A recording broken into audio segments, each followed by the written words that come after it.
Hey guys, this is Alfred here, back with another video. Today I want to talk about this Mono Electro team which I use in the Spiral Biz, and I want to give you guys an in-depth guide and analysis video of how to use this team. First of all, before we start, actually a quick disclaimer, your Thundersoother is recommended to be at Constellation 6. As you can see right here, the whole reason why this Mono Electro team is really viable and really strong is because of our 6th constellation, which increases the crit damage of the electro damage dealt by your character. So obviously an electro character is pretty much preferred, if not you won't be able to utilize her C6. So just a quick disclaimer, if you don't have this C6, please do not expect too much damage, because this C6, which increases crit damage, is quite crucial and will provide a substantial increased amount in the damage you do for this team. So with that disclaimer out of the way, let us begin of how to build this team. So obviously there are many electro characters out there in the game, and definitely you can use pretty much most of them except Razor. In my opinion, Razor is not viable. However, if you're a Razor main, you can try this. I haven't done my testing or my research on Electro Razor or Mono Rift Razor, but feel free to try it yourself and leave down a comment to see whether it works. But other than that, there's a general rule of thumb when building this team. First, you want Thundersoother. She's like the core piece of this team, followed by an Electro battery. So in this case, I recommend a Raiden Shogun, or you can go something like Fischl if you don't have her. It's completely fine. Raiden Shogun is the best slot. The main reason you're running Raiden Shogun is so you can have a really good rotation with this team. So you can burst with Yaimiko,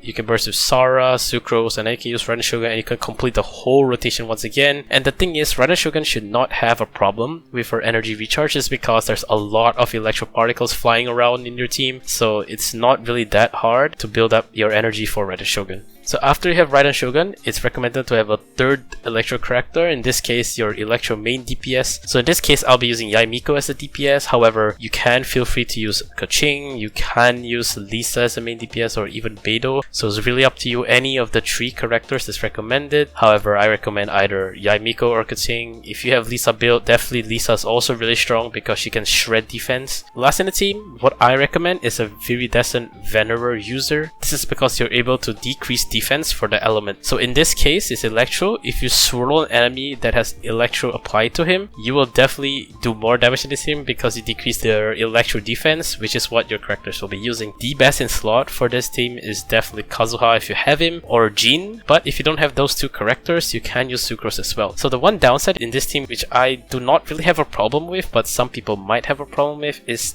there's a lack of healing. So unless you have Jin, there is a problem there. However, you can use Sayu if you're free to play, or if you don't have Sayu or Jin, you can just use Sucrose and you can slap the prototype Ember on her, which can generate energy as well as HP for the team. So this is a very good alternative. So I want to talk really briefly about the Thundersoother set. This is by far the best in slot for your Electro main DPS for this team. This is because you have a very high uptime, almost 100% uptime of the Electro status on your opponent. So if you read the 4-piece, it basically says that increases your damage against opponents affected by Electro. In a Mono Electro team, most of the time your opponents are going to be affected by Electro, so this set almost has 100% uptime, and therefore even though it's a niche set, it's definitely the best in slot in this team. However, I do know that not a lot of people actually farm the Thunder domain, which is very reasonable because not a lot of people want to build Electro characters. And there's also a better set called the Emblem of Severed Fate, which is much more worth it for players. However, older players who have farmed this is the niche set, and this is the best in slot for your team in this build. Obviously, if you don't have this, whatever you're using right now, for example, my Yaimiko is using the Emblem of Severed Fate and Gladiator Finale, you can use this as well for this Mono Electro team. The Thundersoother just gives a slight increase, but overall, it should not affect the damage too much. Okay, so for rotation, first of all, I would like to say that there really isn't a specific rotation. This is because there are many substitute Electro characters out there which you can use in this team, and I can't possibly go through every single Electro Mono team out there. So instead, I'll be giving you guys some tips and tricks for rotation itself. The first trick is to make sure to use Sarah's burst whenever possible. This is because you want to start cycling her burst in the rotation itself. A lot of people think Sarah does not do a lot of damage, but boy, you are so wrong. Her burst actually does a substantial amount of damage with Emblem of Severed Fate, or with just a 2-piece Noblesse 2-piece Electro, or 2-piece attack percent artifact. She will actually do a lot of damage, so try to buff using your burst as well.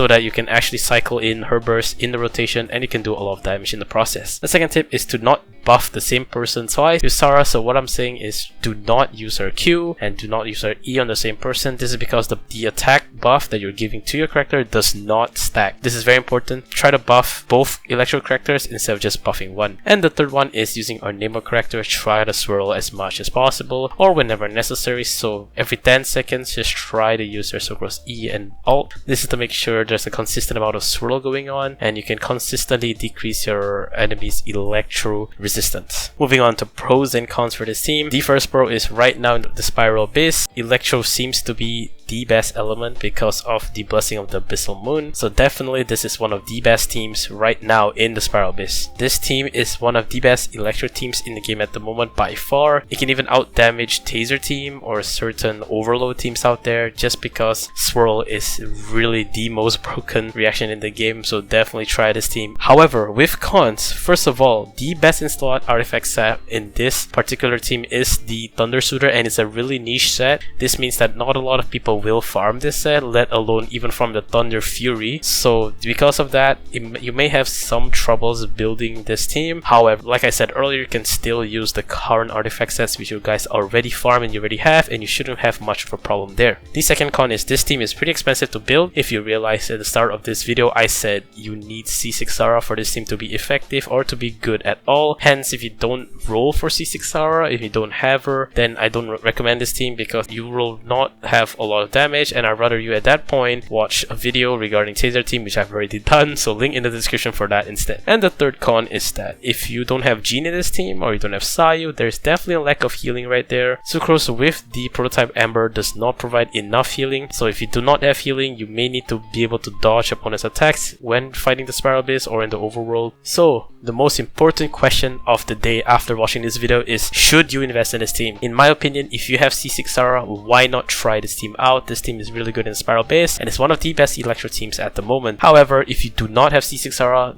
please do not invest in this team. You can try, but at that point, Taser team out damages Mono Electro without C6 Sarah. Alright, thank you guys so much for watching this video. I tried to make this video a little faster than usual because I realized sitting and watching a 10-minute video of me talking of the analysis of a team is really boring and can be really stale. So I tried speeding up the pace. Let me know if you guys prefer this style in the comment section below. Leave a like if you like this kind of video so I know to do more guides and analysis in the future. And subscribe for more content like this in the future itself. Thank you guys for watching and I'll see you all later. Peace.